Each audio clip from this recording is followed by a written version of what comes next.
മഴ ഇപ്പം ഇതിനകത്ത് 2 ശരിക്കും വെച്ച് കഴിഞ്ഞാൽ 2.9 2.8 ഇന്ന് പറയും കുറവല്ലേ. അപ്പോൾ അത് ചിലപ്പോൾ നാളെ രാത്രി പെയ്തിട്ടുണ്ടാവും വർദ്ധിക്കുക.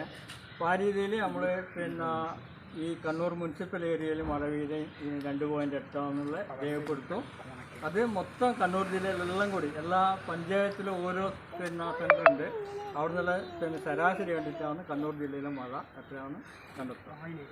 ചെറിയ സംഭവമാണ് ഇത്. നമ്മളെ കാലാവസ്ഥ നിരീക്ഷണമായിട്ട് ബന്ധപ്പെട്ട് അത് മഴയുടെ മാത്രം മാപിനിയായിട്ട് മെസ്സറായിട്ട് നമ്മൾ രേഖപ്പെടുത്തുന്ന ഒരു കേരള ശാസ്ത്ര സാഹിത്യം അത് പറയാൻ പറ്റുകയും കേരള ശാസ്ത്ര സാഹിത്യ പരിഷത്താണ് ഇങ്ങനൊരു പരിപാടി ആസൂത്രണം ചെയ്യുന്നത്. അത് വയനാടിലെ സംഭവമായിട്ട് ബന്ധപ്പെട്ടാണ് ഇങ്ങനെ ഒന്ന് പെട്ടെന്ന് നമ്മൾ തീരുമാനിക്കാൻ കാരണം വയനാട് സംഭവമായിട്ട് ബന്ധപ്പെട്ടിട്ടാണ്. വയനാട്ടിലെ സംഭവം അറിയില്ലേ, പറയേണ്ട രാത്രി